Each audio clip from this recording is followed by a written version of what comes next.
Oui, alors là, il faut qu'on trouve un taxi parce que c'est pas évident là. Je sais pas du tout où on va. Oh, regarde là-bas l'hôtel. Un hôtel à 2 pas de la gare de Fès, une solution qui a de quoi séduire n'importe quel touriste, excepté Colette et Jean-Charles. Pour ce couple de Varois, pas question de dormir dans ce type d'établissement. L'hôtel, c'est généralement impersonnel. Ça présente pas d'intérêt pour nous. C'est pas Batna, la place, Colette? Non, c'est Ça s'appelle Batra. Batra. Ah, merci. Il se passe de... On n'est pas bon pour la prononciation. Hein. Le couple a opté pour un séjour beaucoup plus authentique. Ils vont dormir chez l'habitant. Loin des hôtels-clubs aseptisés, de nombreuses associations proposent cette formule. Idéale pour découvrir le quotidien des Marocains, elle est aussi très économique. Comptez en moyenne 32 € pour une nuit en demi-pension. Un vrai bon plan. Alors on va faire le ménage dans le patio. Il y en a une qui range cette chambre, l'autre qui range l'autre chambre et l'autre dans la salle de bain. Je nettoie la toilette, et le lavabo et toute la chambre pour qu'elle soit très propre. Parce que quand le client arrive, c'est ça la première chose qu'il voit. Et les clients pour lesquels cette famille s'active autant ne sont autres que nos 2 Français. Amina, Abdelila et leurs 4 enfants accueillent des touristes depuis 7 ans. Ce sont les plus belles photos des touristes qui sont venus. Héberger ainsi des vacanciers a changé la vie de toute la famille. Ça m'a beaucoup aidé durant mes études. Si j'ai des exos à faire, je demande de l'aide. Si pour l'aîné, les touristes sont autant de profs particuliers, pour les parents, c'est un bon complément de revenus. Grâce à cet argent, Amina et Abdelila paient les études de leurs enfants et embellissent leur maison. C'est du plâtre sculpté sur place. J'ai fait ce plâtre. Voici le tour que vous voyez là-bas et la salle de bain. C'est ça que j'ai fait. Encore les travaux, je n'ai pas encore terminé sur la terrasse. Inch'Allah, je peux pas. Peut-être on va terminer les travaux. Oui, allô, c'est Colette à l'appareil. Je suis bien chez Amina? Allô? Oui, ça y est, on est devant le café Afaf. De leur côté, nos touristes sont un peu perdus. Difficile de se retrouver dans les ruelles de la plus grande médina du monde. Après 20 minutes de marche, ils arrivent enfin. Enchanté. Comment tu t'appelles? Mohamed. Mohamed. Et moi, Colette. Et moi, Jean-Charles. Enchanté. Enchanté. C'est bleu de Fès. C'est super. C'est super. Ah, c'est vraiment... je n'ai jamais vu ça. Non, c'est haut, hein, comme ça. Oula. On reçoit les gens avec du lait et des dates. Merci. Accueillis comme des nababs, Colette et Jean-Charles sont aux anges et ils n'ont encore rien vu. Est-ce que vous voudrez voir votre chambre? Ah, volontiers, oui. Ah oui. Allez, on y va. Merci. J'espère que ça vous plairait. Oh là là, oui, moi c'est magnifique. Oh, le plafond. Oh, c'est splendide. Ah, mais c'est incroyable. Nos touristes multiplient les superlatifs. Et si, contrairement aux hôtels-clubs, leur chambre ne possède pas de climatisation, la famille d'accueil a tout prévu pour les Occidentaux. J'avoue que je préfère les toilettes occidentales aux toilettes à la turque. On a même le papier toilette ici. À peine installés, Colette et Jean-Charles ont droit à leur premier thé à l'amande traditionnel. C'est de plusieurs régions de France. Ça, c'est le sud.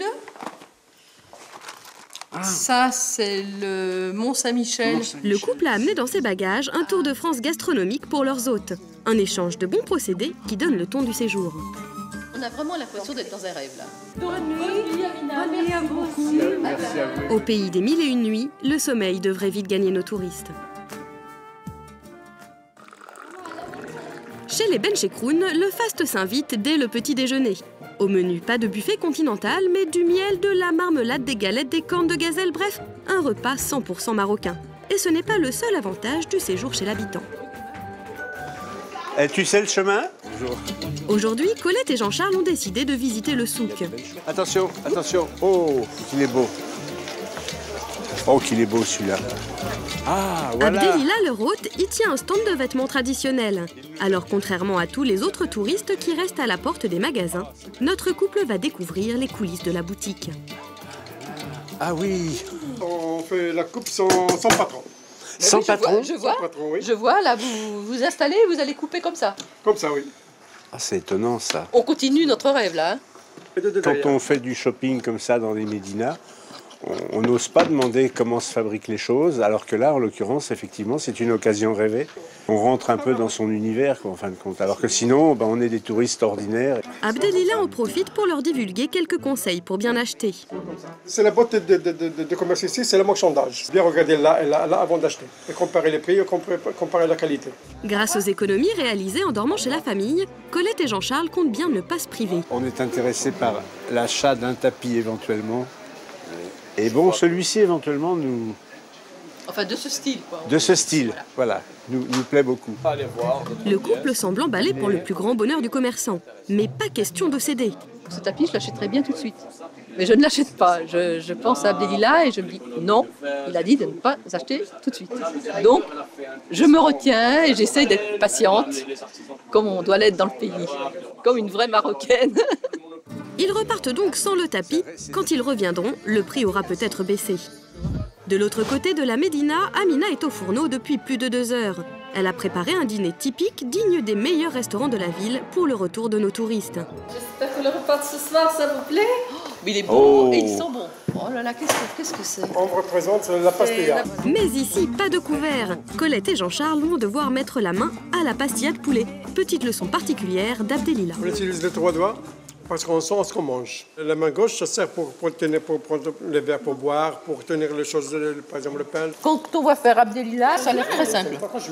Mais nous, on tire un petit morceau de rien du tout et on n'arrive pas du tout à manger encore très bien. Si nos Français ne sont pas encore tout à fait au point, ils sont ravis de leur immersion dans la culture marocaine.